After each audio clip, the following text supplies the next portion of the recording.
Tai buvo neįtikėtinai puiku. Tai pats patriotiškiausias dalykas, kokį esu matęs. Štai kaip jūs ginate savo teisės.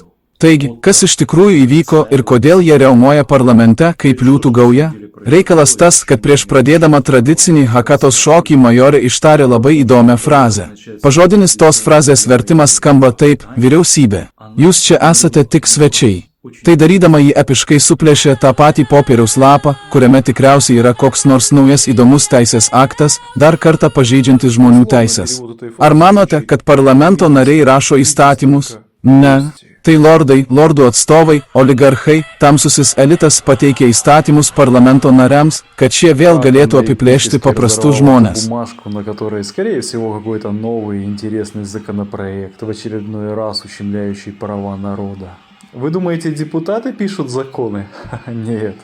Депутатам законы подсовывают господа, представители Господа, олигархи, представители темной мировой элиты, для того, чтобы в очередной раз обыкновенный народ обобрать.